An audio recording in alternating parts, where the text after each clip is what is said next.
Welcome back to FPL Therapy, the weekly podcast hosted by me, FPL Raptor, where each week we are joined by a different guest. And for Gameweek 30, we have quite possibly the most highly requested guest. No pressure, of course, on the guest, but every week I get like 5 messages. Please get this person on.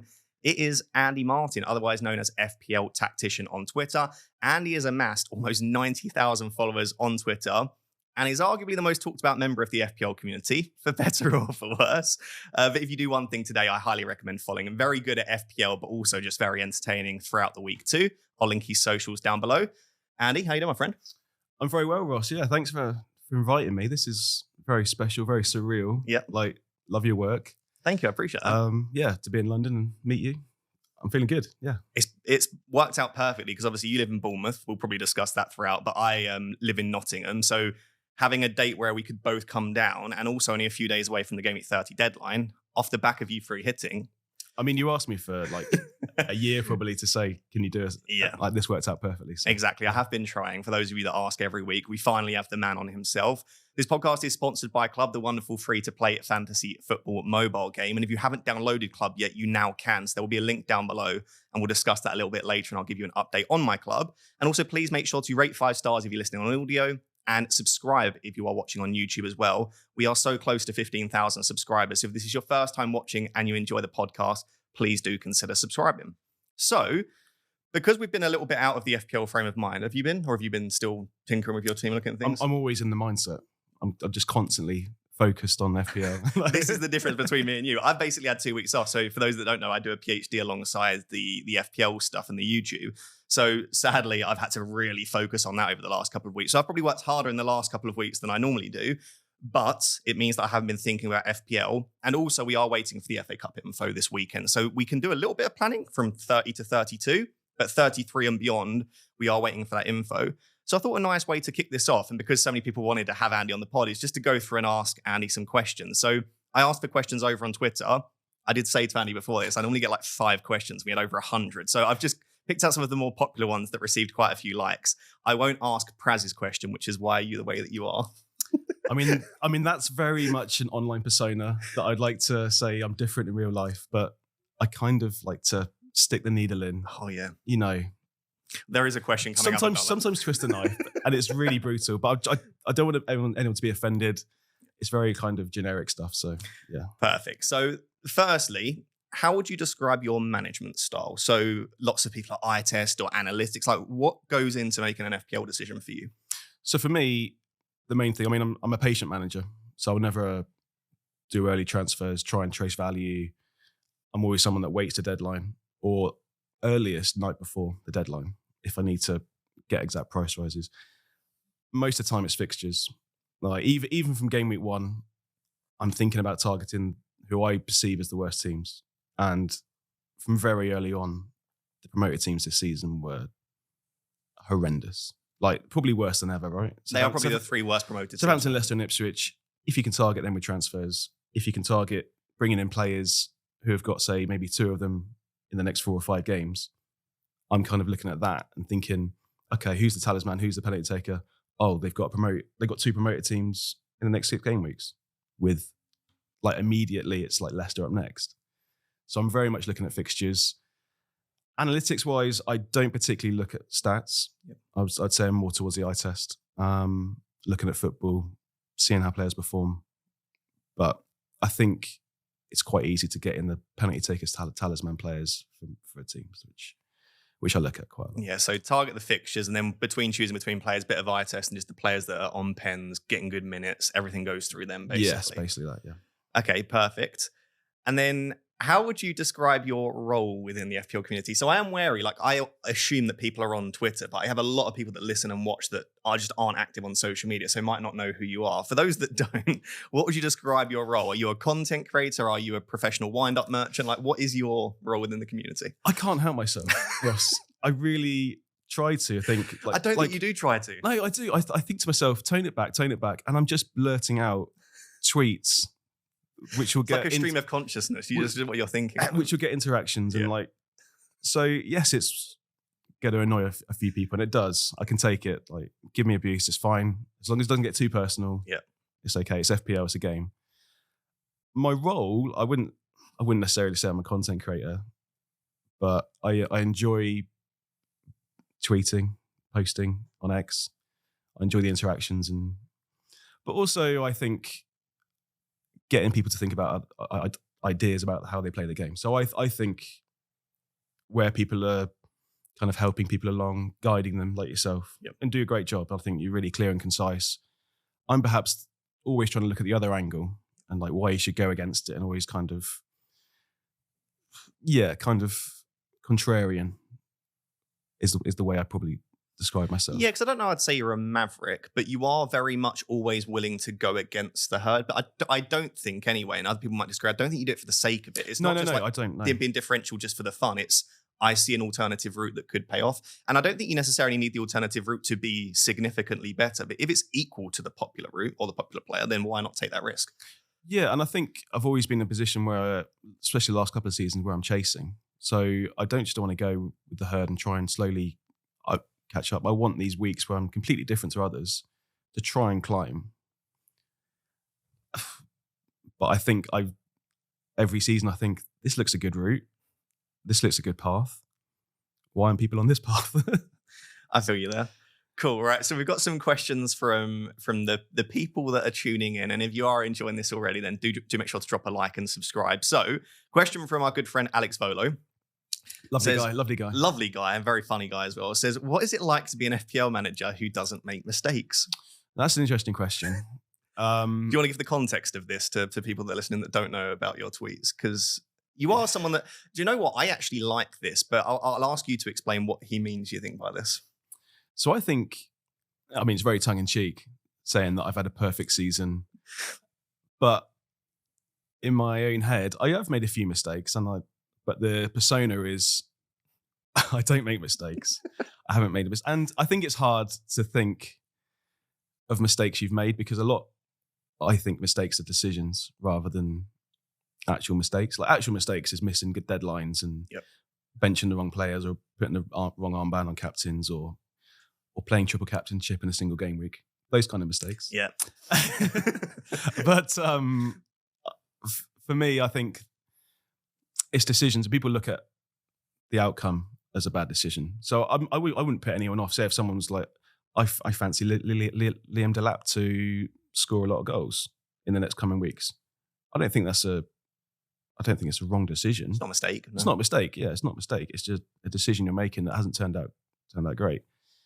And for me, I think when I look back at my transfers this season, perhaps team selection, I've made a few mistakes, but I look at my transfers and I'm transferring Saka in for Leicester in a good run. I'm transferring in Cunha for his long good run.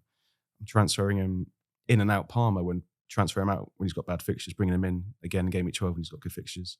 Mateta holding him for his nice good long run. And it's certainly different decisions, but I don't think certain mistakes, because that's just outcome bias.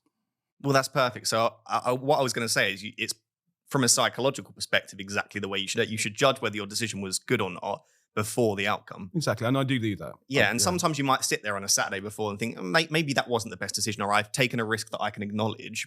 But just because that player blanks and your alternative scored 25 points in a week, it's like, as long as at the deadline you were happy with that decision, I'm not sure judging based on the outcome. Now, you can't just completely ignore the outcome all season, because if the outcome keeps going against you, it might indicate that there is a faulty decision-making in there, for sure. True. But if a few go against you, I agree. I think you're better off being in this way. So yeah, as much as it is tongue-in-cheek with Andy, saying he doesn't make mistakes, I do agree that you should back your decisions. And if you're making mistakes, it should be identified before the outcome. Yeah, I think I've made mistakes. I think even looking at it pre the outcome, Game week 15 stands out for me as a week where I captain Saka away to Fulham, which isn't an easy fixture.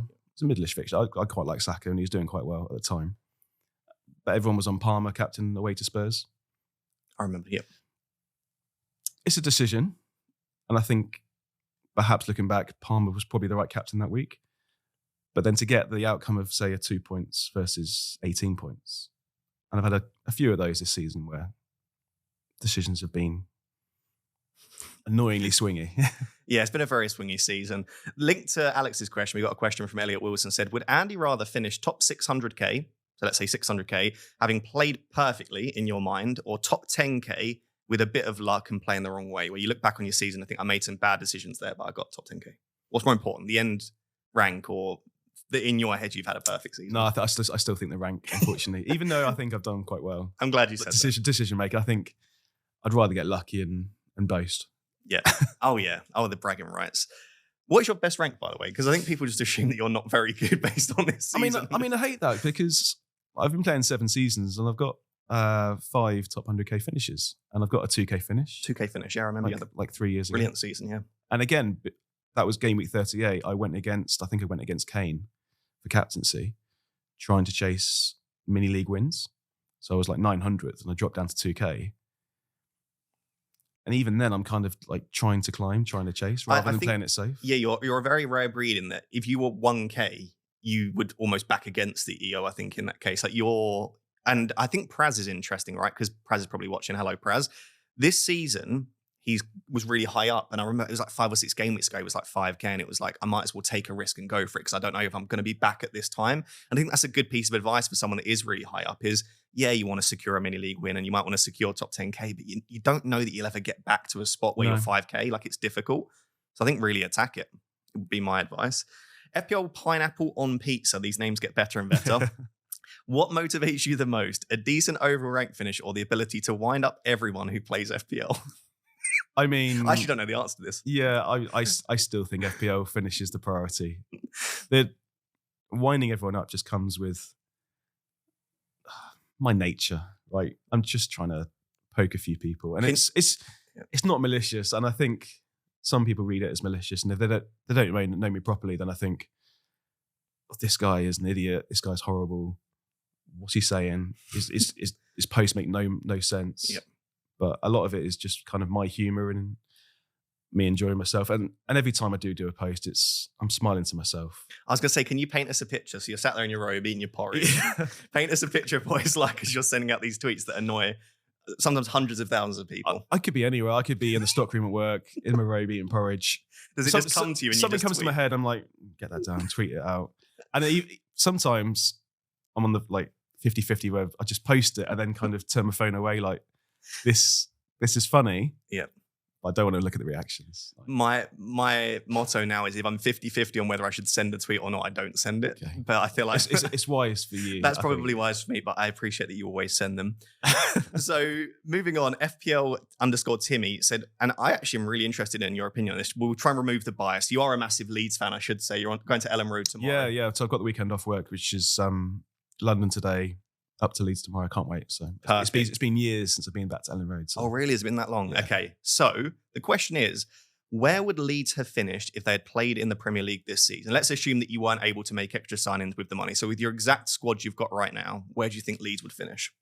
This is going to sound horrible, and maybe it reflects how strong the league is, but 18th.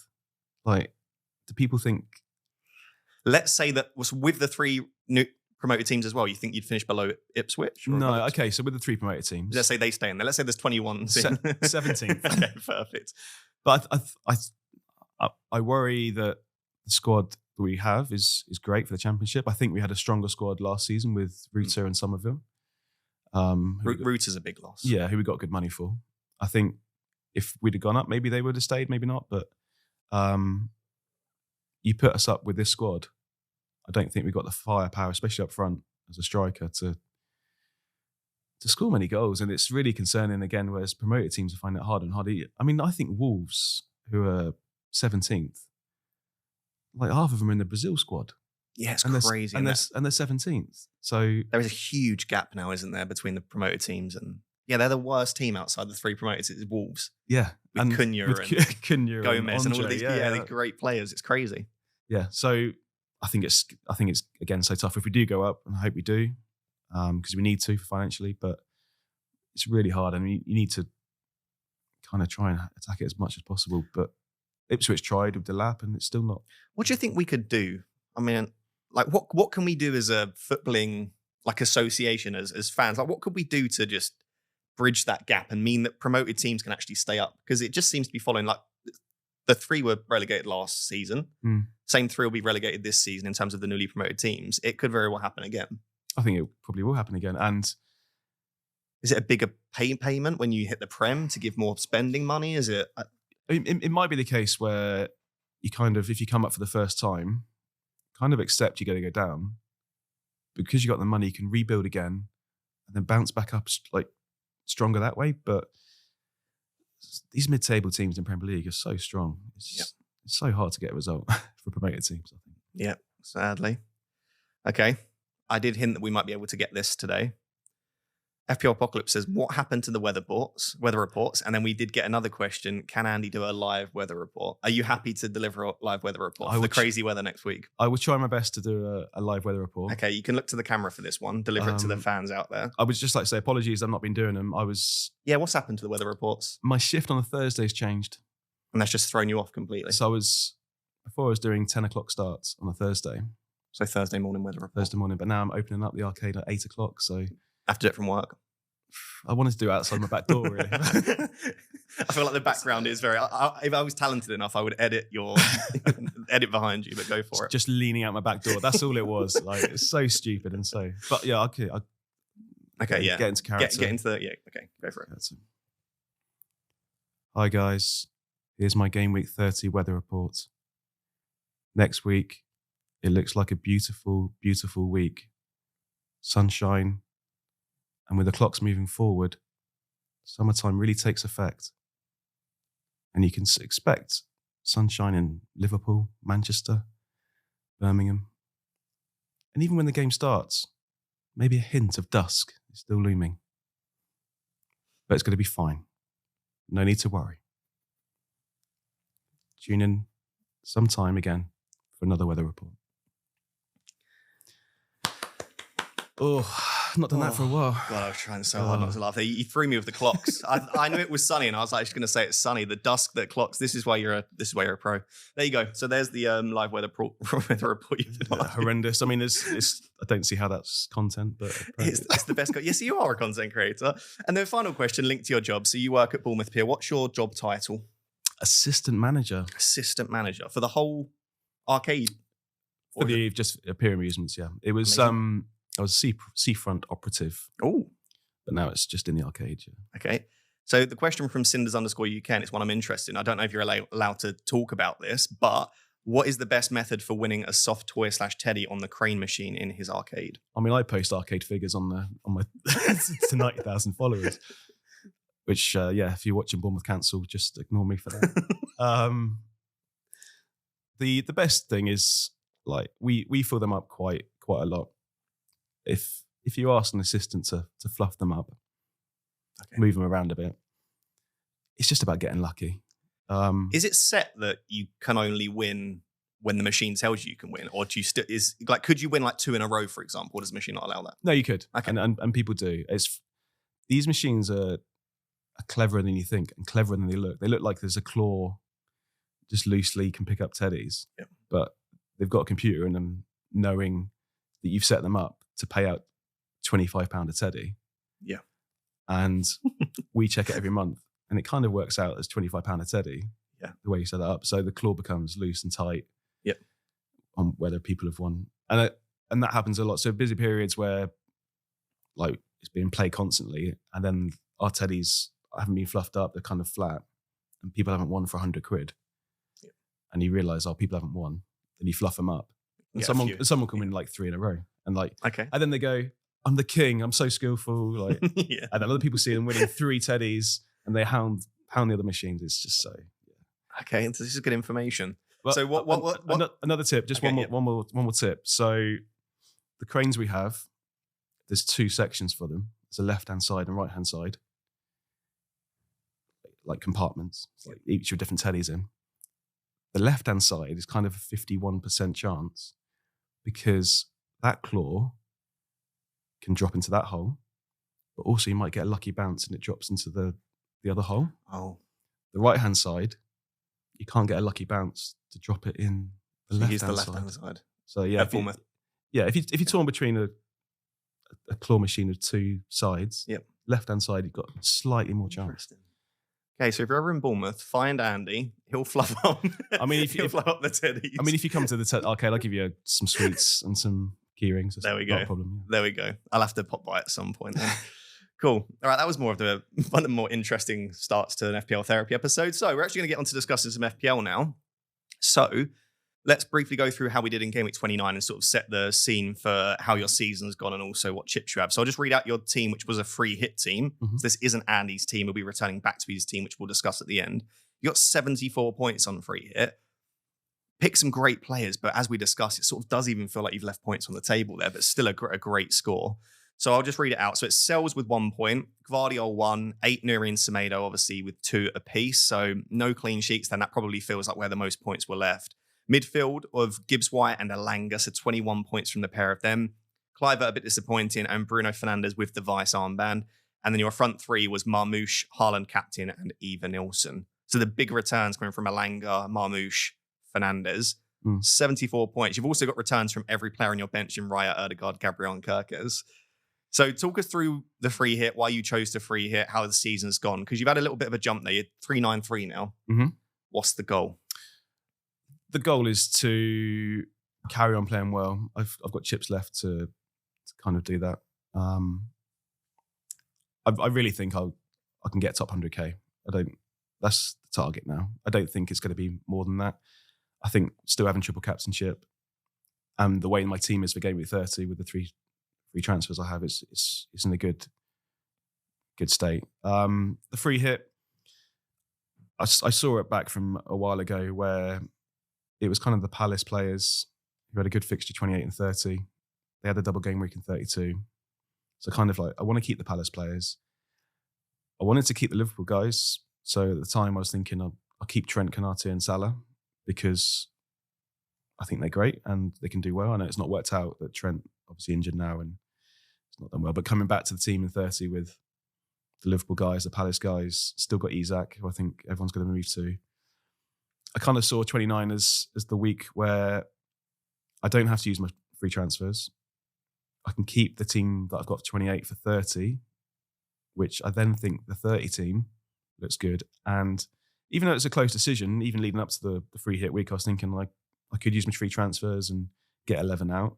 But I think with the big break that we've had, I wanted to have the 3 transfers for Gameweek 30 in case there's any problems in this big break. And people are coming back to problems in there. Yeah, and also to keep the Palace, Isak, Liverpool guys. So I think it's worked out quite well. You started to allude to it there. I know the answer to this, but people seem to be really confused why last year you were so anti-free hit 29 and this year you were pro-free hit 29. Mm-hmm. Can you explain how you decide where to play a free hit? Because as much as, again, you do wind people up, I think your logic for when a free hit gets played is basically perfect. So why do you think you played it in 29 this year, but you hated it last year?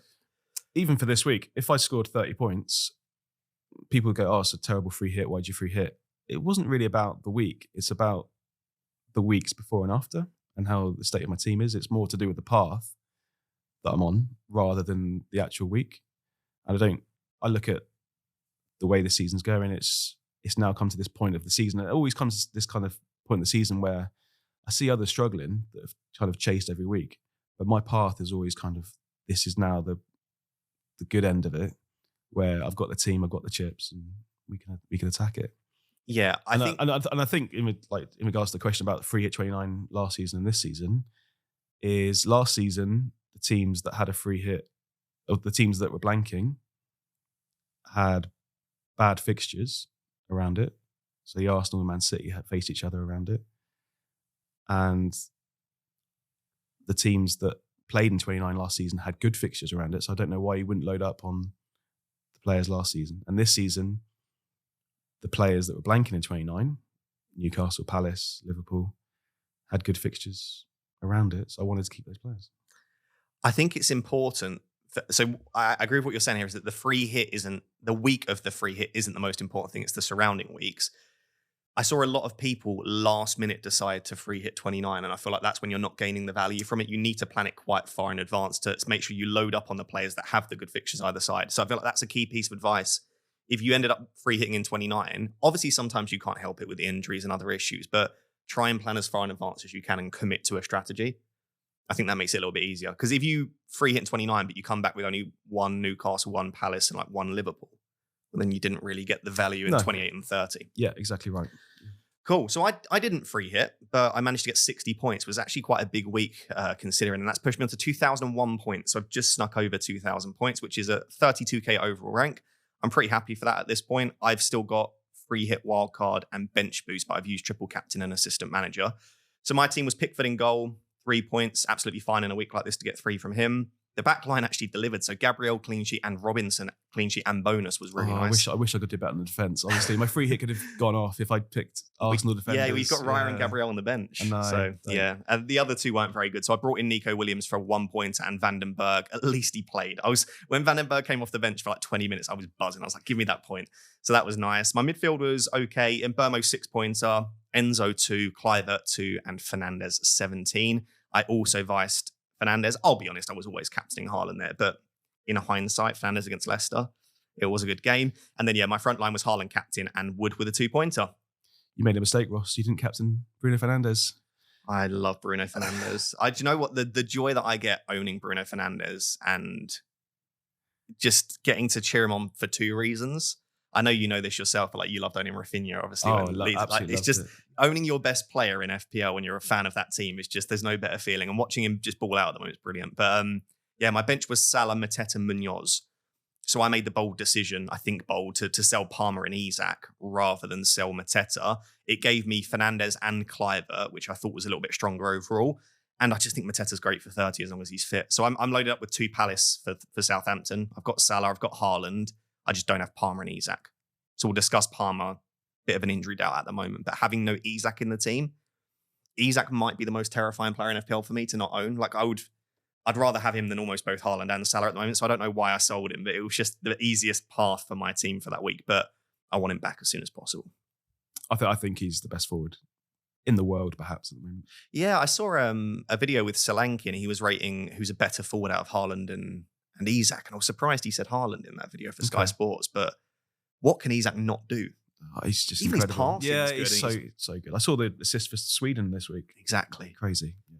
There's very few, like he's a proper poacher in terms of you put him in the box, he scores. But then that goal that he scored against Liverpool in a 3-3 draw, and like he's got that in his locker to just wonderful. I know apparently Liverpool are already in discussions with Isak. You put Isak in that Liverpool team, that'd be disgusting. Yeah. So we shall see. I know Arsenal fans probably want him a little bit more.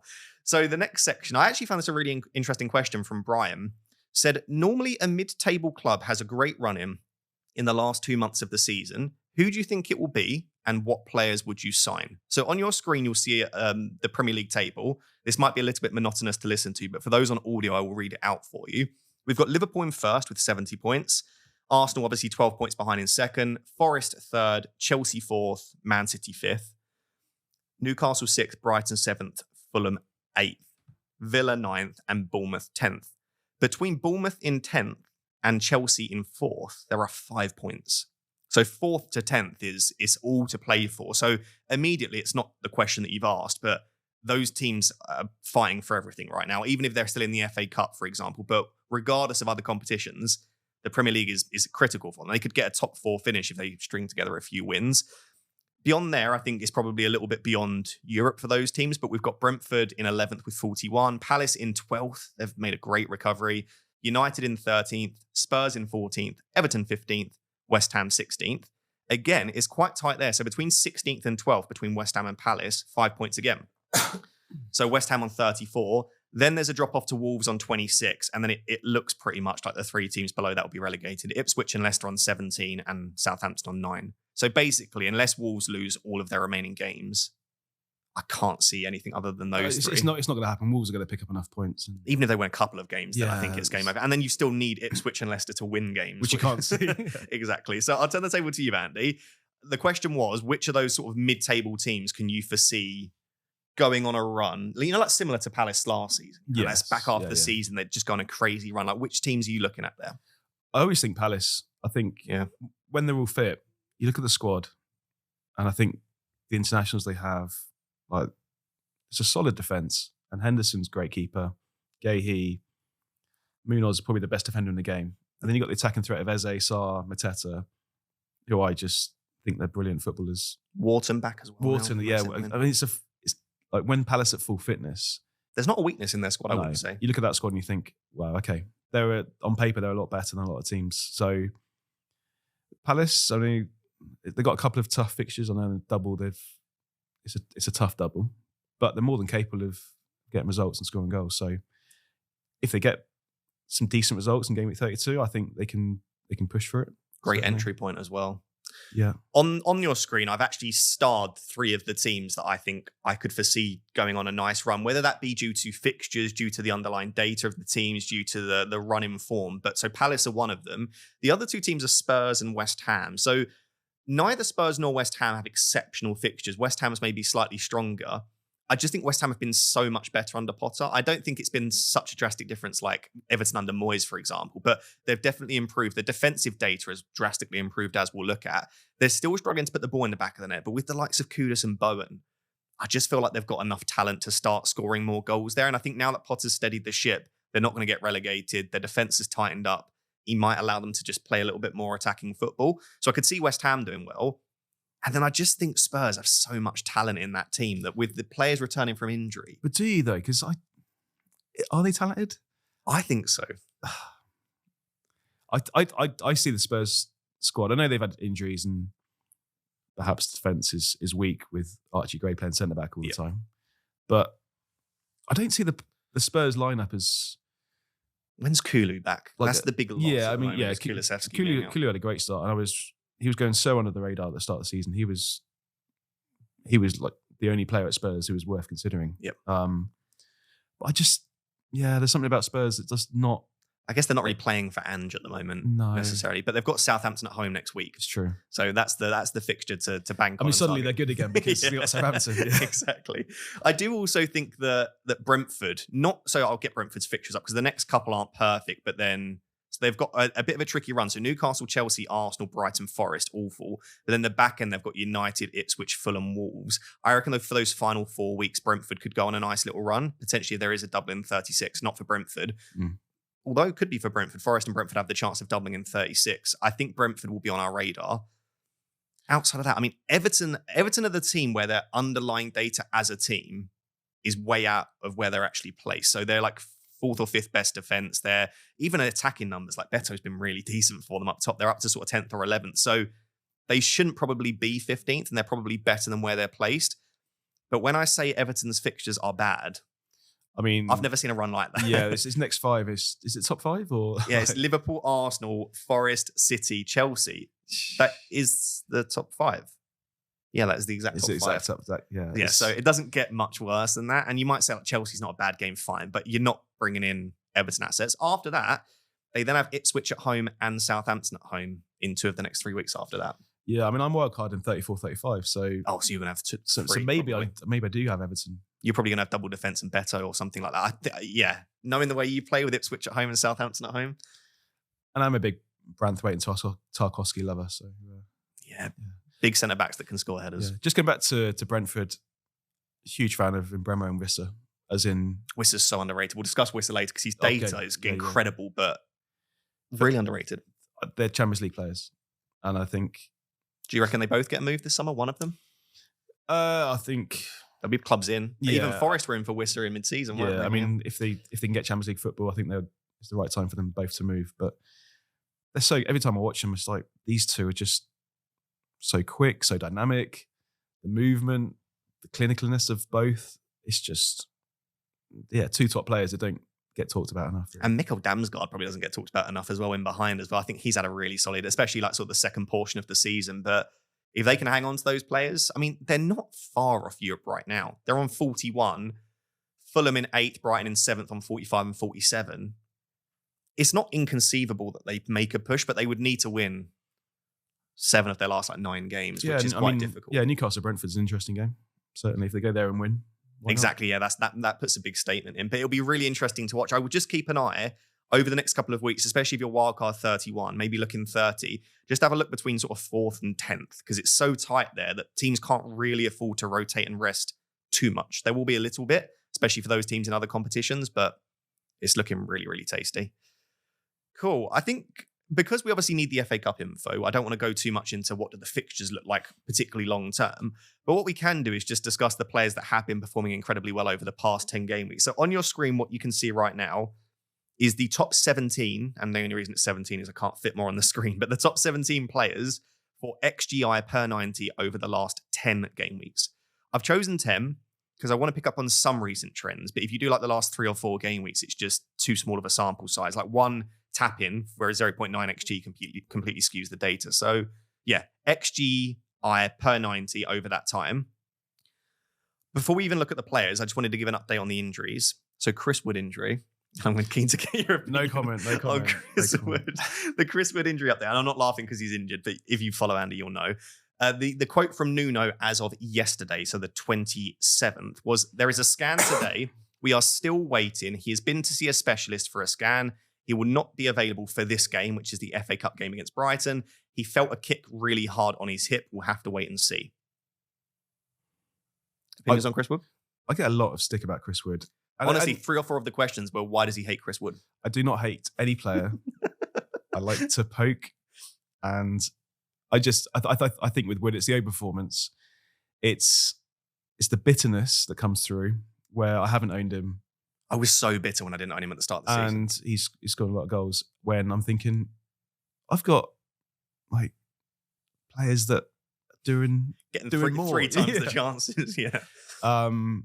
So yeah, it's perhaps a bitterness. He's a great season. He started off so well, but I'm really happy to see his drop off in the last few weeks, where he's not scoring FPL points. He's done a lot of travelling over the international break. Yeah, New Zealand isn't close. That hip on travelling back isn't going to heal. It's on a long journey. In all seriousness, though, I do think he's going to be a major doubt. Like if Nuno has said comfortably enough, and Nuno is honest, he's just said he's not available. I don't know that he goes from just not being available to, yeah, he's fine to play United in a few days. Exactly right. If you come back after the international break, you've got a hip injury, you're not in the squad for the Saturday night, isn't it? They play, I think, Saturday. Then he's not going to go full training again Monday. Because if he was full training Monday, he would have came on Tuesday or Wednesday. I'm not actually sure. I think it's Tuesday. Yeah, I mean, it's Tuesday night. I can't see it. No. I mean, the good thing is on Monday, we'll get another press conference. We should anyway from Nuno. So don't make a decision yet, but maybe go on the basis that Wood's unavailable. But if he's kind of close, he would have been in the squad and at least be on the bench. Would have at least taken him, exactly. So to be not in the squad and then go, oh, actually, he's fully fit and available for Tuesday, it doesn't. Because I saw some people said he probably wouldn't have played anyway. And I do think he probably wouldn't have started with all the travel, but he would have been there. Yeah. So I think that's probably a sign. The next update was on Cole Palmer. You're probably loving looking at all of these injuries, although you do own Palmer yourself, but you've got the free transfers to deal with it. Palmer apparently still hasn't trained with the team. So as of Thursday, the 27th of March, Kieran Gill, who's really good for Chelsea News, said that he's still not trained with the team and that Chelsea are sweating on his availability. So it wasn't just an international break injury. There's clearly an issue here of some kind. That's going to be exciting if he's injured in terms of the possibilities that you can move to. And I think it will force a lot of people to go in different directions. Do you downgrade to afford Haaland? Do you go for someone like Bukayo Saka, who's actually back in training if he's available? So I think there are some different angles you can go. Yeah, he was always on my mind to get rid of for Haaland. I think with the Leicester fixture, again, it's kind of getting Haaland in for Leicester. I know I had him for 29 on the free hit as well, but to buy him for Leicester and then knowing they've got a double, that was always kind of my move to go to Palmer to Haaland again. If Palmer was cleared as absolutely fit, we saw him in training, is that still a move that interests you, or do you think Palmer against Tottenham could do quite a lot of damage? I think Palmer against Spurs is fine, and he did the damage last time and I didn't captain him. But I think I'd still prefer to keep hold of Salah and then have Haaland for the double. Is Haaland a bit non-negotiable for this period for you? Not particularly, because I have been thinking about Marmoush, but I just don't know where I'd spend the money. Do I keep Palmer and then have Marmoush? Is that better than Haaland and Sarr? And different money, but obviously rejigging the funds in that way. Yeah, I'd still look to get Sarr. Yeah, I'm always going to be leaning towards Haaland, I think, even if Palmer is clear to be fit. I just want people to know, like, we'll obviously know this before the deadline. We should have a very good idea. But as long as one of City or Aston Villa win in the FA Cup, then City will almost definitely double in 33. So you might be sat there thinking, I don't desperately need Haaland for 30, but you're almost definitely going to want him for 33.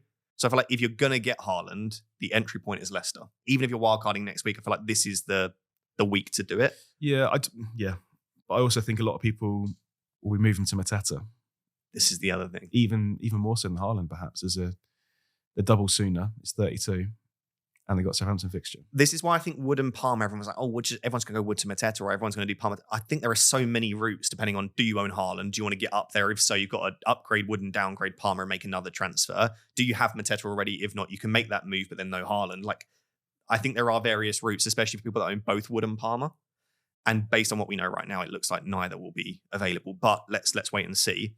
On Mateta, you would have probably, if you're watching this on Saturday, it's actually my birthday tomorrow. So if you want to give me a little birthday. I didn't know that. Happy birthday, yeah, mate. my birthday tomorrow. You going to say your age? Or I'm 28.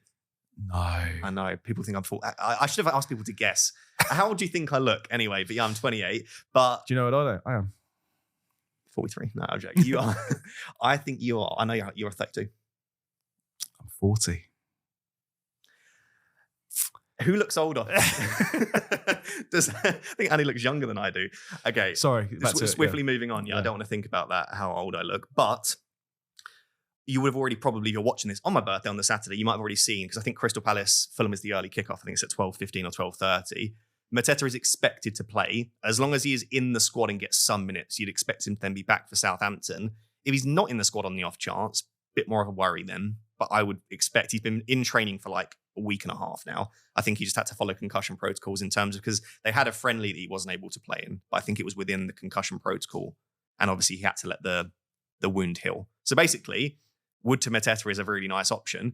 And then finally on the injury updates, Saka is back in training. We think it could actually be team training. So he posted a picture on Instagram and said, hello again, which was it had like hundreds of thousands of likes immediately. If it's individual training, it might be a little bit longer.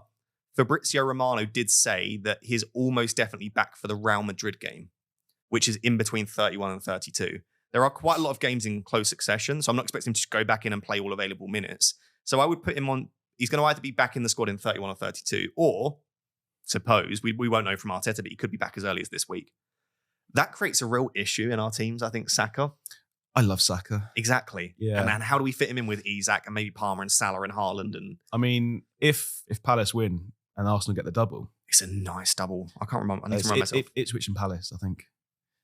You've got to own Saka for that. You have to get Saka. But then that even makes people like Ødegaard and Martinelli, if he's starting all of the attackers better, because they've dropped off a cliff, Arsenal. But with Saka back, Saka's still in the top 15 for key passes this season, by the way, which is remarkable. He's not played for. It doesn't surprise me, because I think he's one of the league's best players. I can't say a bad word against him. And I think with these fixtures they have, and I still think the league isn't won because Arsenal play Liverpool.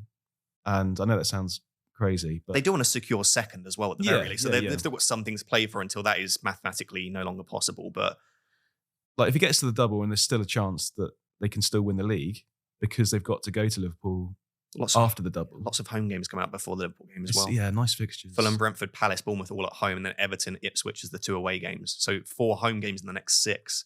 Yeah, I think you wait to see him start, and then it's kind of full steam ahead. Have you got the money to get Saka, really? Yeah. Ooh, that's gonna really throw a spanner in the works. I almost hope that he's a little bit longer, not for Saka, but for just us, because you could say, just put him instead of Palmer. But then you can't get, I don't think anyway, Saka, Isak, Salah and Haaland. I've not tried, but that feels quite unreasonable. If you also want Eze and maybe Mateta, and you want to chuck a Marmoush in there, like, it's just not feasible. It's certainly a thought if Palace do win and Arsenal get the double. If Arsenal double, I think he has to be in there. The thought would be for me is then maybe do I go Marmoush to keep the money for Saka? Yeah, Marmoush and Saka rather than Haaland and a really cheap midfielder. Yeah. That might be better. Yeah. So it's kind of waiting on the Palace result. I mean, that's the big result anyway, because Palace can double-double. I think that affects, for those of us that have the free hit as well, it's like it will affect whether you play the free hit in 33 or 34. I think the Palace result is the big one, and it's the first one we get. So Palace, Fulham, all eyes on that. That will dictate a lot of our strategy. So yeah, anyway, on your screen, you can see the top 17 players for XGI per 90 over the last 10. Mateta is top. What a guy. What a guy. He's my favorite. I think he's my favorite player of all time. And every time that you've owned him, I've owned him as well. Like, he's just a beautiful bald man. I love him.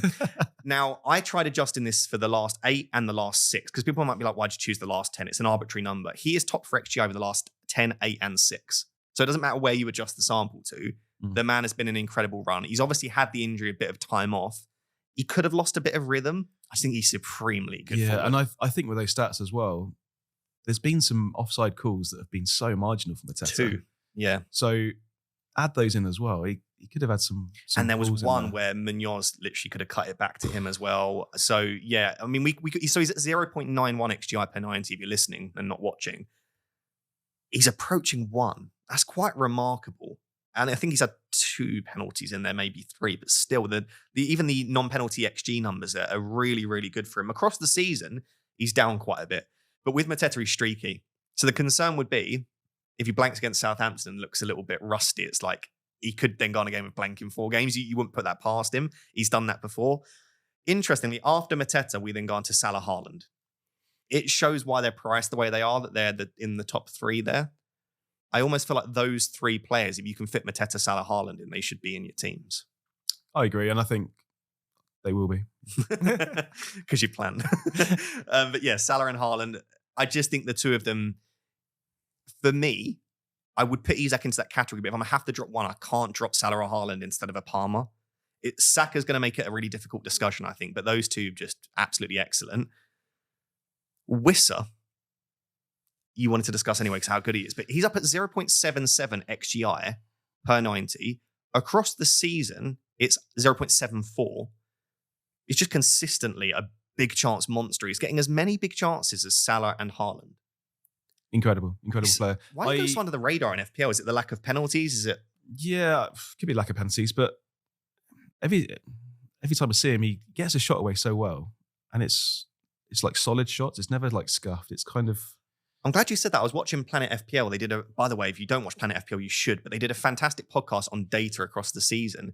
And they showed that Wissa's shot percentage on target, I can't remember the exact stat, is actually one of the highest in the league. So as you're saying, they're not bad shots. Like he might not always put it bottom corner, but he's not like a Jackson where he's like lashing at it and it's going like completely off target. He's a decent finisher. Yeah, he is completely. I got him on I wildcarded early in my first wildcard Gameweek 4, and I included him. He had some decent fixtures, and he got injured that game, or maybe the week after, and I was gutted. Like it changed. I was planning to hold Wissa for a long time because I rate him and Bumo equally talismanic, but you don't get many better forwards than what Wissa can do for Brentford at the minutes. The way he gets his shots away, and I mean the stats there back it up. Was it 0.7? 0.77 XGI without pens. Yeah, he's actually Mateta, Salah, Haaland, Isak, Palmer. In the top 6, he's the only one that's not on pens there. Yeah. Which is pretty incredible. And even some of these are also on pens and corners and free kicks, and that's how they get their data up. And he's kind of a player where you do keep for a long time because of his mid-price forward, plays for a mid-team, but the minutes are there. Regardless of who they face, you kind of back him to get returns. You never feel comfortable putting on your bench, I'll say that. No. I know from owning him in the past, he's never a player. Like there are some players where you're like, if they've not got a good fixture, happy on the bench. Chris Wood one, for example, if he's not got a fixture, I actually don't mind benching Wood because I don't think Wissa could go and get a 15-pointer against a Villa or someone like that quite easily. Yeah, exactly right. I think, it's Brentford at home to Liverpool. I've got Wissa, yeah, I'll play him. Yeah, why not? Yeah. So 5th and 6th is Isak Palmer, very, very similar in terms of their data. That top 6, I think, including Salah, Haaland, Isak Palmer, shows that these players are priced the way they are for a reason. If Saka was playing, I think he'd be right up there as well. Probably more creativity than goal threat, but you're going to have to pick and choose. You probably can only get, out of Salah, Haaland, Isak Palmer, Saka, 3, which means you're going to have to go without 2 of them, at least, probably, maybe more if you want to fit in Mateta, Marmoush, these other players as well. The first player that stands out massively to me, I'm going to discuss Crystal Palace, Newcastle in a bit more detail in a second, is Ismail Assar in 7th across the last 10, 0.69 XGI. Again, not on penalties, not on corners. He's top of my priority list. Yeah, I mean, promoted clubs kind of manipulate that a bit. I think he had a massive haul. Was it against? Like 2-point-something XGI. Yeah. I'll bring that up. But yeah. I believe so. I think Sar's always been quality as well. I do rate him as a player. Those last 2 games. Against Villa, he had 2.07 XGI. Wow, okay. And then against Ipswich, 1.81. I know the Ipswich one was high. Yeah, but even outside like Man United, 0.65, Leicester, 0.61. Okay, they are easy fixtures, yeah. Man U, Leicester. No, and then I was looking down. I'm going to ignore that dig. And then Southampton 0.95. Yeah. Okay, so he's not a flat track bully as such, but you put him in a game with a good fixture, he's going to do well. Southampton this week. if I need a midfielder this week, if for whatever reason I need to make a transfer, if I was on a wild card, Ismail Assar would be so in it. Eze's not on this list. We'll discuss Palace in a bit more. Eze Sarr, how do you feel about that? Yeah, I mean, for price purposes, because I don't see Sarr as a downgrade to Eze. You're saving $1 million there on Sarr and Eze. So for me, it is Sarr at the moment on his attacking threat. I think Eze's a great player and can definitely get assists, but I trust Sarr perhaps more to finish off chances. Eze's not a good finisher. And I also don't think he's talismanic, or at least as talismanic as he used to be. I would argue Mateta's as talismanic as an Eze. He used to be the one to drive the team forward. He used to take all set pieces. He doesn't even take half the corners now. We've got Adam Wharton taking some. We've got Will Hughes taking some as well. So I like Eze. I don't know that he's the same asset that he was in previous seasons. Both of them could be really interesting, though. You've got Brian Mbeumo in there at 0.68 XGI per 90, slightly skewed by the pens, but he's always a solid option. João Pedro at 0.61, heavily skewed by the pens because that's the only time he takes a shot. And then Cliver in 10th. So if you want the value of penalty takers, in the top 10, only 2 aren't on pens, which is Sarr and Wissa. If I could give one piece of advice for your Game Week 1 teams next year, it's just put loads of penalty takers in. It's fair enough. Yeah. Just extra routes to points. And as well, a lot of these are, like I say, on set pieces. Like Mbeumo is on everything for Brentford. Other players to make up that top 17, Gakpo in 11th, might become interesting once he can stay fit. Cunha suspended at the moment. Raul Jimenez, a player that I know you like a lot. Or you've at least owned. I mean, I have him in my team. It's, again, when I bought him in, he had good fixtures. He was cheap enough. So that Still was cheap, yeah, 5.5. I mean, I bench him a lot, but I've also played him in fixtures where I expect him to get a return. And he has done. So he's done quite well for me. Yep. Wood down in 14th, 0.52. No surprise. No surprise. In actual fact, by the way, Wood's data has shot up slightly in terms of across the season, but it's still like we're not like it's so far off the likes of a Johan Wissa or even a Mateta. So for an old forward doesn't move, he does well. Yeah. He does well. He takes his chances. And then in the 3 after that, we've got Savinho at 0.51, Minte at 0.51, and Foden at 0.5. 2 City players that are in there. I don't think I'd have either in the head of Marmoush, though. No. Even though Marmoush's data isn't quite as good, I think the minutes might be a little bit more secure for Marmoush. Yeah, the problem with Marmoush is it's another City forward if you've got Haaland. So it's 2 forwards. And Mateta and Isak. Yeah, there are so many good forwards. If Marmoush was a midfielder, perhaps I think a lot would go that way more. I will want to own at least 3 City for at least 33. Like I'll pull that double. So it'll be interesting to see where we go. Like Gvardiol and Haaland would feel quite likely. That third spot's going to be tricky, I think. Like you could go double defensive like Kushanov. You could go for a Savinho, Foden, or Marmoush. Doku. Yeah, I don't like any of those midfielders. I mean, the way it's going for my team, I think 33, I might only have a couple of City. I might not triple up on City. And you don't always have to. There have been points in the past where like I forced it a little bit trying to get like a Mahrez and a Foden in there and a KDB, and then like they don't play both in the double anyway. And it's like, so I've just brought in a player for a single game week. You mentioned KDB in a double. You phoned KDB before? You wanted to? By the way, no. Move on, please. He before we started, Andy was like, "Please let me talk about KDB." No, he didn't really. If you don't know, Andy triple captain KDB. Oh, how many points was it? 90?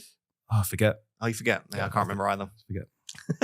Right, so I think that's pretty much it then. But very obviously, Newcastle and Palace, as we'll move on to in a second, are the 2 teams to target, given that they have a double confirmed in 32. Outside of that, lots of good players to pick from.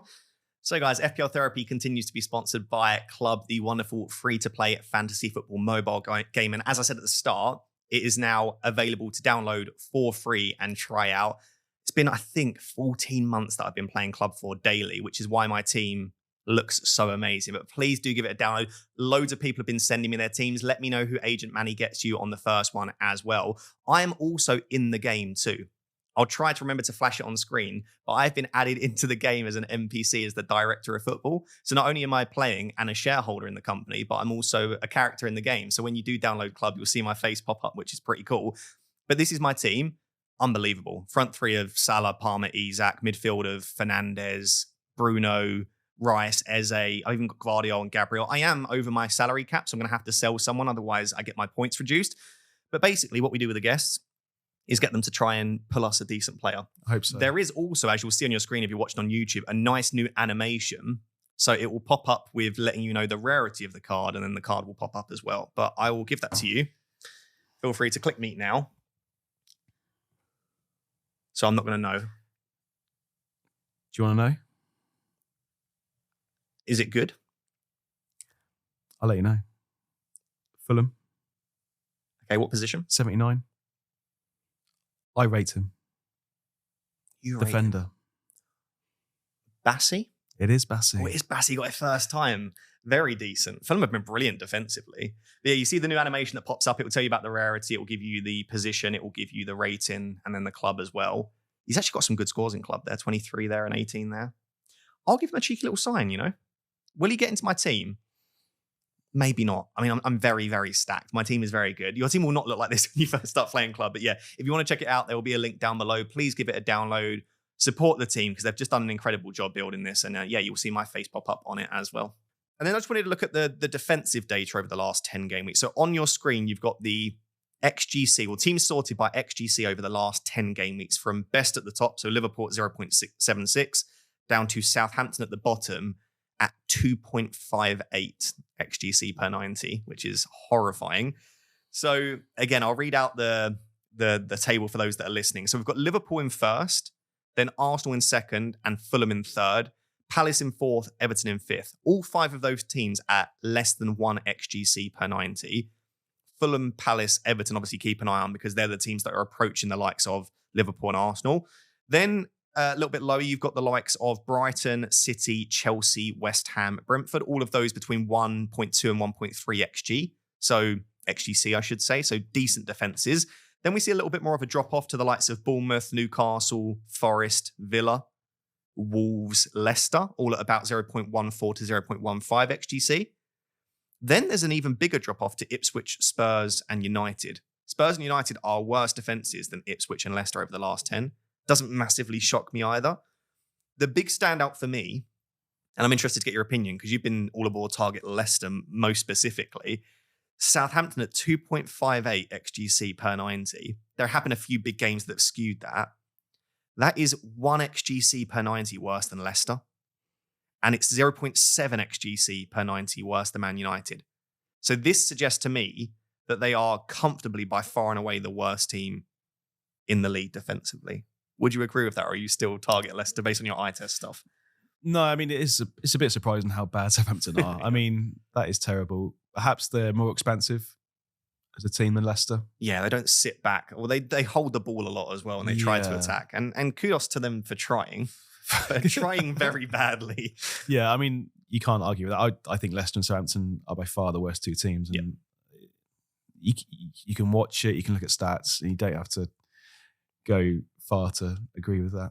So basically, in terms of teams you should target, Leicester, Ipswich, Southampton, obviously, and at the moment, Chuck United and Spurs in there. With Spurs getting some of their players back fit in terms of defenders, maybe this will see a slight improvement. But until we actually see that, I say you still target them. Yeah, and also Europa League. I think they're so focused on trying to get a trophy. I mean, they're going to be safe. So I think Man United are the same as well. Yeah, exactly right. So we'll probably get knocked out by Lyon, but I think... I mean, if you're playing on Thursday night, I mean, maybe if Manchester United got on the Europa League. Lyon. And Spurs have got Frankfurt. Come back on the Sunday. Does the league really matter? There's no way they don't go full strength for those two legs. Even if they lose the first leg, they're still going to go full strength. So I think you can target Spurs and Manchester United. In terms of, based on the defensive data there, based on prices, fixtures, everything else, who are the defenders that we should be looking to purchase right now? Let's say someone's got a Trent or they've got someone in there that they want to take out, maybe a Mikalenko who has an injury and bad fixtures. Who are the defenders that they should be looking to bring in? I mean, Munoz stands out as the best defender. Yep. He's not a defender, he's a right winger.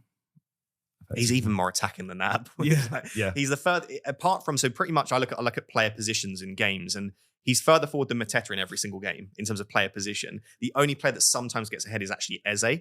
But other than that, in terms of touches on the ball and where he is, he's the furthest forward player. And it's a good defence. He's still cheap as well. Like behind him, Henderson, Gahey, Lacroix. Yeah, well, they're fourth over the last 10. It's fantastic data for defence. So if you can get a clean sheet out of it, and I don't want Munoz for his clean sheets, I want Munoz for goals. And he's getting both at the moment, which is brilliant. So I think he's blanked one of the last 8 game weeks he's blanked. Yeah. For me, he's number one priority.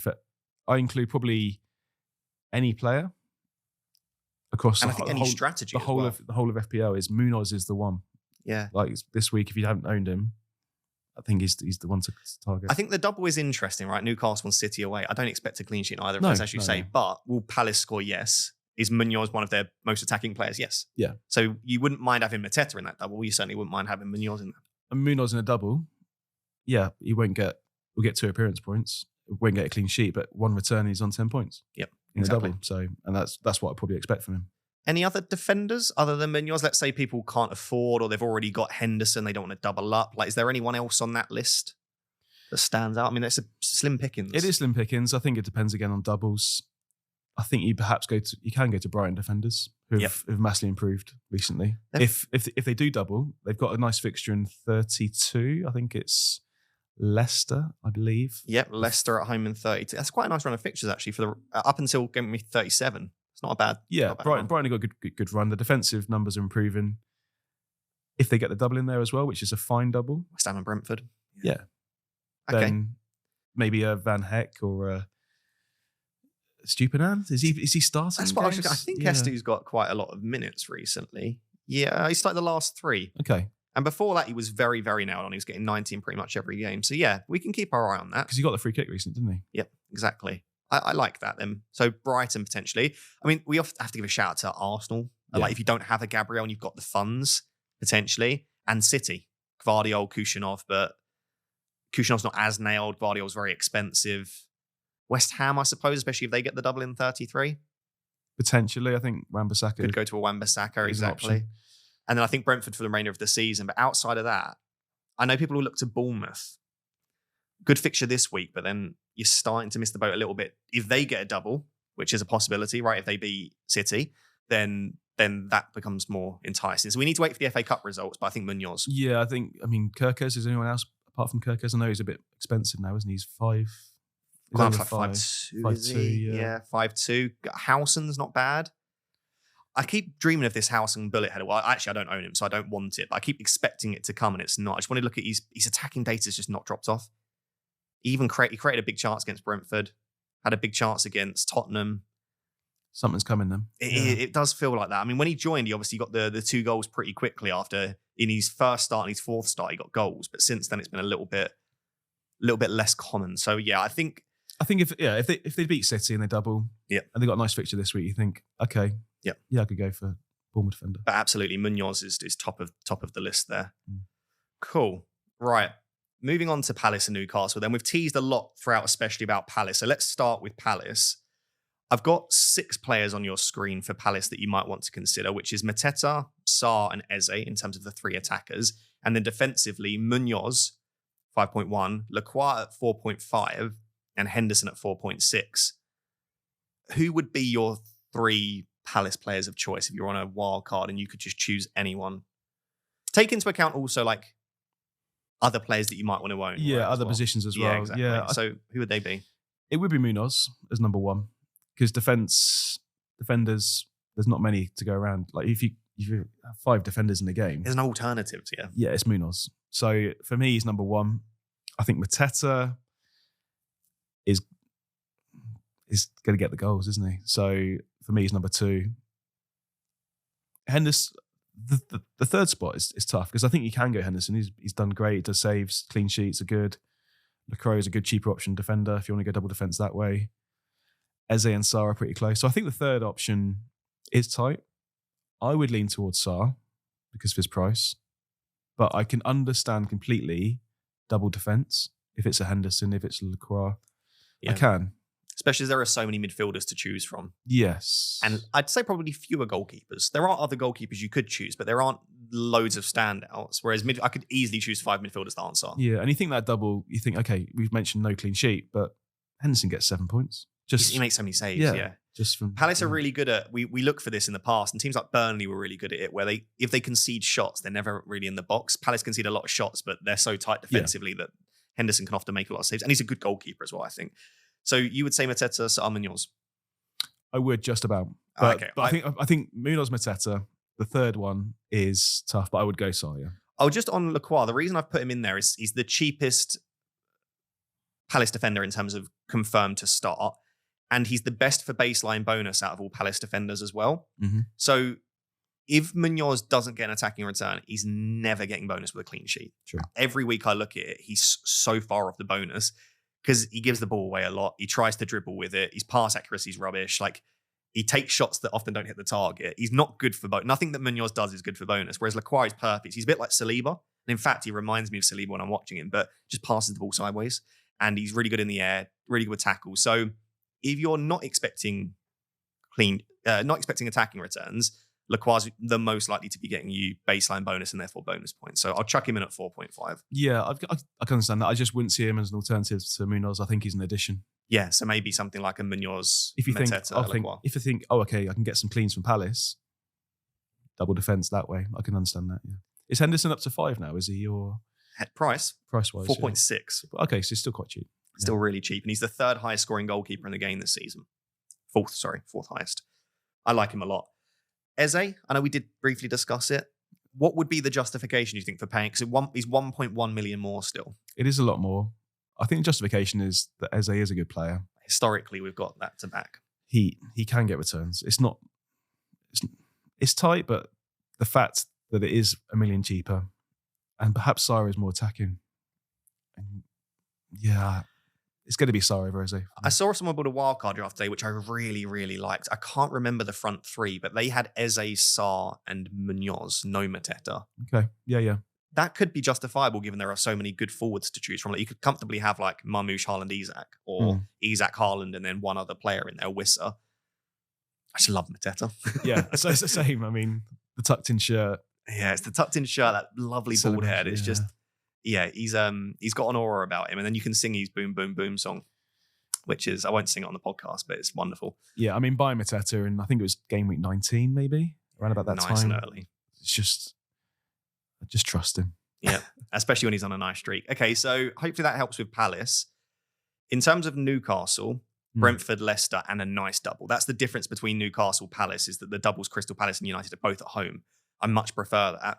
So you could argue that 3 Newcastle's as important, if not more, than 3 Palace. It's just got a little bit more difficult to find and select Newcastle players. Like, Gordon's suspended and also picked up a knock on international duty. Hall's out for the season. The Pope Dubravka situation is a little bit dicey. I look at it and there's not loads. Like, Palace have so many players I really want to own. With Newcastle, who would be your 3 that you'd like to own there? I think for me, like you say, it is tough. But I like Murphy because of the cheapness of it. 5 mil. Yeah. Very cheap. You look at him and think, oh, it's Murphy. He's not as good as the other attackers. But he starts every game. If he's fit, he starts. Started every game since game week 14. Yeah. He's going to start again. Not missed a single one, yeah. So I think for price-wise, if it allows you to get maybe the Saka, Haaland, Salah, I like Murphy. And I don't think he's much of a downgrade to Gordon if you compare it with price. Because if you put Gordon in there, you kind of have to look for bargains elsewhere. Yeah, all of those premiums plus Gordon, I've tried. It's just not feasible. You have to drop someone. Yeah, so I think for me, Murphy looks good. I think Isak's number 1. Yep. And probably Isak's the main forward to own in this period. Yep. And I would say probably Dan Burn, but again, that doesn't seem great. 4.4 million. He is cheap, isn't he? He is cheap. He can get attacking returns. Still in the cup final. It's a body rather than you're not going to back him to get hauls. It's just kind of, hopefully they get it clean, or hopefully you can get attacking return. It's kind of, okay, you play twice, you're playing against weak opposition, maybe you get a clean sheet, brilliant. And it's kind of that pick, really. Livramento 4.5, so 0.1 more. Obviously, with Hall out for the season and Botman out, it looks like it will be Trippier, Cher, Burn, Livramento. Trippier's fitness is, again, dicey. So Livramento could even play it right back if Trippier's out. So you could get Livramento instead of Burn. I think it's a similar thing. It's not great attacking numbers from Livramento. He's more of a right back than a fullback at the moment. I think you need Trippier to be out, and then he has to take on that attacking responsibility, and then they'll put someone like Krath in there, and then Burn will go out to left back. And then at that stage, they're almost a back 3 with Livramento bombing on. I think when Trippier's in the team, Livramento plays more as a left back, and he's traditionally a little bit better at right back because he can overlap. Yeah. I mean, Livramento or Burn, I think both are viable. It's kind of just getting that, because Newcastle and Palace have got the extra fixture compared to everyone else, they're still a game behind. you get an extra fixture with a Newcastle or Palace defender. Yep. To try and... They're the only two teams with one more fixture than everyone else. Yeah. Livramento actually has better baseline bonus, and some people won't care, and it's too nerdy to look into that. But 9.82 for Livramento versus 7.3 for Dan Burn. That's quite notable. That's the difference between like 3 and 0 bonus it can be. So I like Livramento for having slightly more attacking threat, slightly higher ceiling, and slightly better baseline bonus. But Dan Burn is big Dan Burn, and he could big Dan Burn power header. Yeah, exactly. Again, you love that. If you said what's more likely, a Livramento assist from a cross or a big Dan Burn bullet header, I'd probably say a big Dan Burn bullet header. So I think either of those. Am I wrong to be worried about Pope? I just think Dubravka was really good, and Pope came in and made like 3 mistakes. And I was just like, no, I wouldn't go Newcastle keeper. And he's more expensive than Henderson, like 0.3 more there. So Yeah. I feel like if I was going to go for one of the two, I'd go Hendo probably.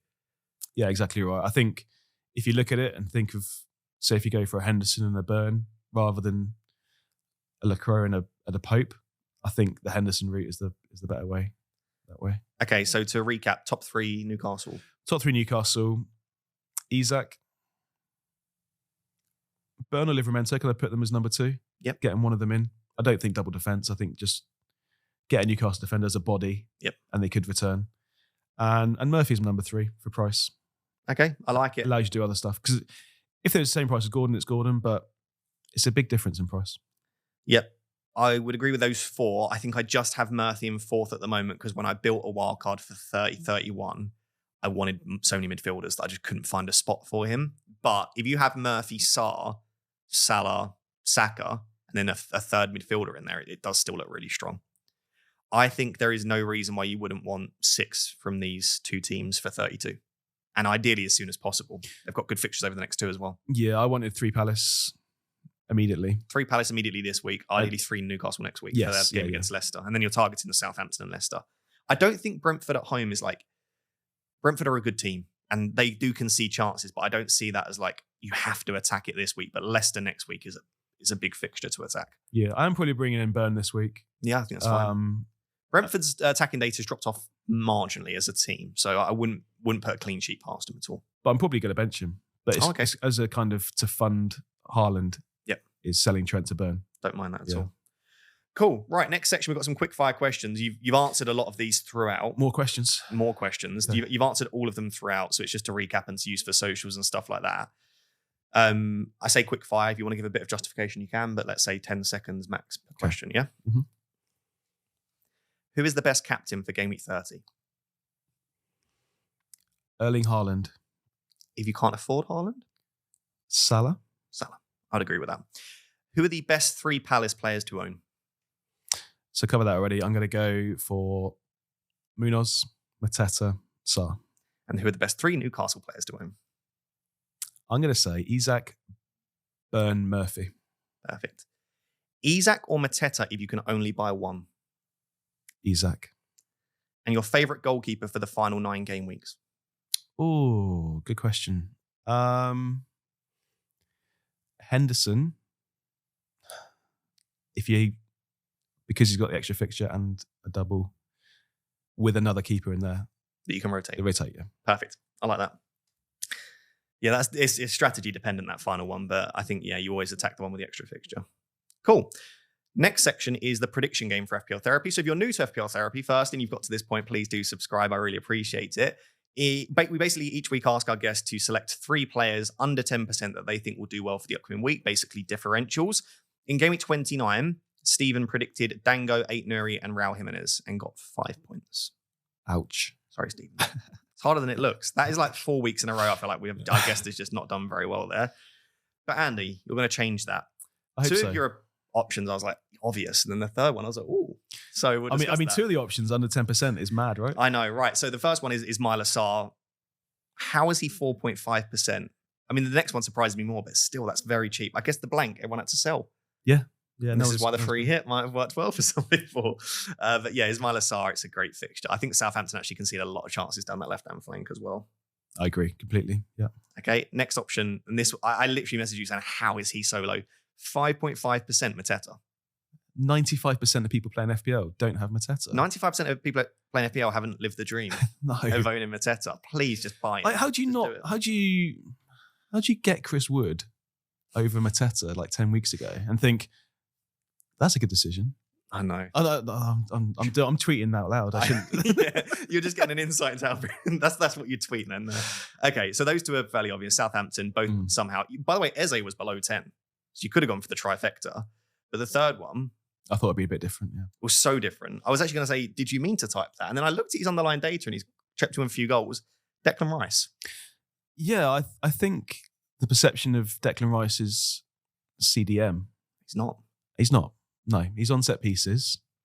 He's getting more advanced. Every time I watch him, he's more advanced than the last game. Loves arriving late in the box. Gets the headers. Gets assists. Yep. I think I'm not going to say buy Declan Rice, but I think he's a player that can chip in returns. Arsenal are a good team if they get the players back.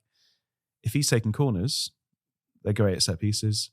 And he has done quite well. I mean, I own him I play an FPL draft, like zombie game where I've got the same 11. He's been in my team and he's done pretty well all season. So, yeah, cheap mid if you want to go differential. Declan Rice, home game, on set pieces. I respect it. And if he continues to play this role and you get to game week 33 and let's say Arsenal do double, especially if you're wildcarding out of it or you can end up benching him after that and you can't afford any other Arsenal assets like Gabriel, Saka, Rice, I'm not against it. Cheeky differential. And like I say, his data actually over the last few games has improved about 0.4 XGI, so it's not bad. How many points do you reckon you get? I'll show you the leaderboard. I'm top of my own leaderboard at the moment. It looks really, really I mean, Sarah Mateta, they're getting 30 between them. Declan Rice might chip him 36. I'm happy if Mateta and Sarr get 30 between them if Mateta gets 25 of them. No, I mean, realistically, I can see Sarah Mateta getting a couple of returns apiece. Yeah, exactly right. It all can get a return, so maybe 20 points. Yeah. Okay, that'll put you in the top 3. I respect it. Let us know who your 3 differentials are down below and what you think of those punts. Then final thing is just to discuss both of our teams for Game Week 30. So this is where the free hit hopefully is going to have gained you a lot. So right? The long break, and it was close. I'm not going to say it was right decision, wrong decision, because I debated whether free hitting or not because I had 3 free transfers and I could have got 11 out. But the deciding factor was the break and was coming back after the international break and FA Cup and hopefully knowing doubles with the 3 free transfers. So yeah, more information, at the very least more info, potentially the doubles, 3 free transfers, money in the bank, you're looking good. So I'll read your team out for those on audio. Verbruggen in goal against Aston Villa at home. Back 3 looks beautiful. Munoz against Southampton, Gabriel against Fulham, Konate against Everton. Midfield's looking pretty strong as well. Semenyo against Ipswich, Salah against Everton, Palmer, a doubt at the moment against Spurs. Ipswich for Dango, depending on his minutes against, in the FA Cup against Man City, if he gets limited minutes and Clivert, Semenyo, even Ilson get 120 or something like that, then he could even be in for a start, and then that's great. Yeah, that's my thinking. It depends on minutes, and I could bench him, but exactly. And then we've got Enzo in there against Spurs at home. Someone else that actually owns Enzo Fernandez. And then your front 2 looks great. It's Isak against Brentford and Mateta against Southampton. Your bench has Flecken, so you've got the 2 goalkeepers there, and I like that route. Trent injured, and then Rao and Castagna. So 3 free transfers, 2.2 in the bank. What is your plan with your team as things stand? As things stand, I'm pretty set on this. As long as City look like they're doubling in 33. So it's unlikely that Preston and Bournemouth win, but it could happen. But if City or Villa win, then Trent to Burn to get Burn in for the doubles and the good fixtures. Probably bench him, but that just gives me the funds. Palmer to Sarr. Again, you get in the fixtures. Sarr's great for this game week. Then I got the triple Palace, which I wanted. Munoz, Sarr, Mateta. And then it'll be Raul Jimenez to Haaland. And I have the money to do that and still have $1 million in the bank. So you'd have triple Palace against Southampton. You'd have Salah, Haaland and Isak. Correct. Double Newcastle. So you have 5 of your 6 Newcastle and Palace ahead of... I would. It's like you've planned well for this, mate. Hopefully. The path is coming well. That team looks super strong. And then I assume one transfer might be dealing with Dango. Yeah, Dango to Murphy. Dango to Murphy, yeah. Oh, there you go. And then you've got your 6. Exactly. Cool. I love it when a plan comes together. Let's say that, like I say, Palmer gets completely cleared. Do you think you still want to go down that route as things stand? I think so. Okay. I like Palmer, but it's just the funds of it. I think when you look at Palmer and Sarr over the next few weeks, Palmer's great, but I don't think there's going to be many points in it. So Yep. happy to go Sar. And then you'll bench Dango or Enzo depending on Dango's minutes in the. Yeah, I'll start Enzo or Dango this week. Wow, it's a great team, mate. I'm very jealous. My team looks like trash compared to that. That's fine.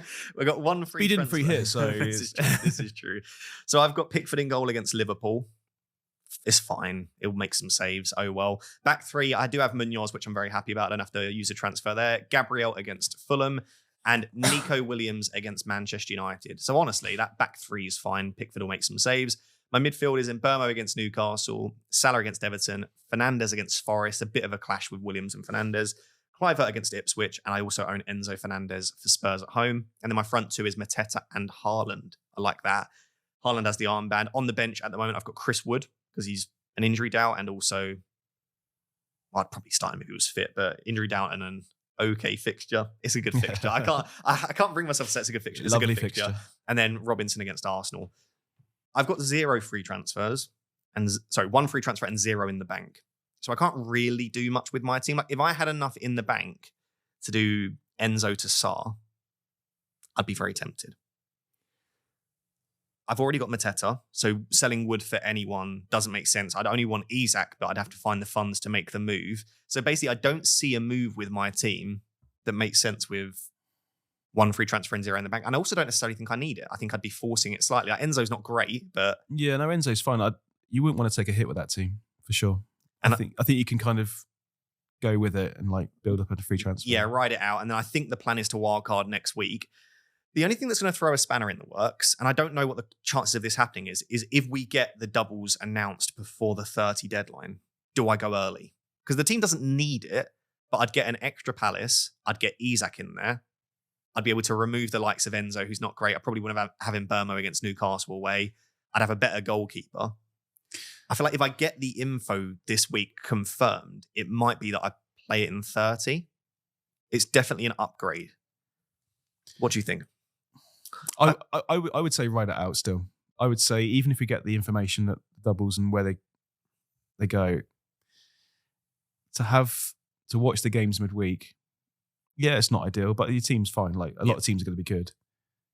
To write it out and then, okay, I've wrote it out, then I can look at wildcard. I think that's the better way to go, personally. And offsetting a wildcard 1 week off the popular one, I love doing that. I've done that. Probably 3 of my last 4 wildcards across the last couple of seasons have all been offset by 1 week. Earlier this season, everyone went in 6 or 7 and I went the week after, and it allowed me to get Cunha because I got a better target fixture in the week that I brought him in, got a bit more information. So offsetting by 1 week, I don't hate. I just know like if Sar goes massive, if Isak goes massive, I'll be like, I would have had those. And if Palace do keep a clean sheet, I would have chucked Henderson in. Like there is so many options where I'm like, I do think my wildcard team would be better. The other thing is we're probably not likely to get the announcement until like Monday afternoon. So we're going to have like 24 hours to play a wildcard. I don't know that I want that. I think I want a bit more time to sort of play with the idea of it. And I'm not going to do much of that this weekend. So I would say if we get the doubles announced before the 30 deadline, I'm 60% in favour of rolling, 40% wildcard. It's just close. It's quite close because I do think it would upgrade my team. The other thing to think about is price changes. I think being in midweek fixtures after the FA Cup, it's a dangerous time to wild. Dangerous time to wild. If you wild card and Palace have like played their hearts out, City have played their hearts out, and then they go again for the midweek, they could struggle. Yeah. Yeah, I just ride it out for the week, and you might get certain players be injured or. And like the players that I have that people wouldn't own a wild card, Mbeumo, he's just a great asset. Yeah, exactly. Fernandes is fine. Like, I actually don't mind Enzo for this week. So it's not like the players that I have instead are pretty awful. I think Pickford being a goal against Liverpool away is the bit that really stinks. If I had like a really good goalkeeper, I'd feel better. But that's the con of obviously only having one goalkeeper. Right. I mean, what your initial thoughts of Wildcard 31? Yep. Like weeks ago, weren't they? Oh yeah, I've been planning that for a long time. So I would still stick to it. Yeah. Because there's going to be wildcard teams where it's like, oh, that looks so good. It looks so good, yeah. And you're so jealous, but. And maybe a bit more information like around the Newcastle defence. Maybe Livramento does start playing really attacking, or let's say Trippier slaps in 3 assists, and I'm like, well, could I find the funds to get him? So yeah, a little bit more extra information is never a terrible thing. Cool. I know it's not going to be pretty. You like looking at other teams thinking, wish I had that, wish I had that. Especially when we had such a long break. to go. We'll see. Like- My initial instinct is that I don't think we get the doubles announced on Monday because every announcement for the Premier League this season is coming on a Friday. Yes. So I think it will come on the Friday before the Saturday 31 deadline. I'm also hoping they delay that until after the Saturday deadline for 31, so people activate the wild card Without the info. And because I think I've mentioned this, that people are like, oh, it's okay, the information's coming Friday. And if you've activated wild card and it's like 3 o'clock on a Friday, it doesn't come, like that's nervous times, right? Good point. So don't activate your wild card straight away. Wait until Friday. I would say so, yeah. Yeah, exactly. You can afford to wait. Unless you are going to miss out on the thing is, if there are like 7 or 8 price changes on Wednesday, I'll just go. I have to, because I'm not risking losing like 0.7, 0.8 million and then not get the info. We'll see. We'll see. Right. That is the podcast then, mate. Thank you very much for coming on. No worries. Thanks for having me. It's a lovely studio you got here. It's I'm in awe. I appreciate you taking the time, and I think it's nice for people to see that you're not a total dick.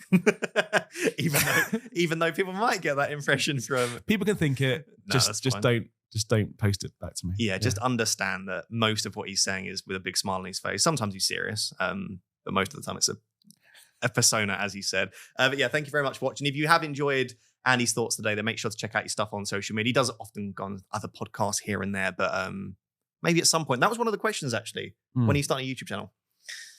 Would you ever consider it? Or is it just something where you'd rather just stick to tweeting? It's summer season now at the arcade. Just too busy at Easter work. holidays coming. Yeah. It does. So maybe an option at some point. Maybe an option. Where you just do one video a week with your thoughts. Yeah. I think we'd like to see that. If you would like to see that, let us know in the comments. But yeah, thank you very much for watching. Make sure to subscribe if you're watching on YouTube. Again, I'm really trying to hit 15,000 before the end of the season. We're about 450 off, so I could really appreciate that. And also make sure to rate 5-star on audio. Until next time, thank you very much. Bye-bye.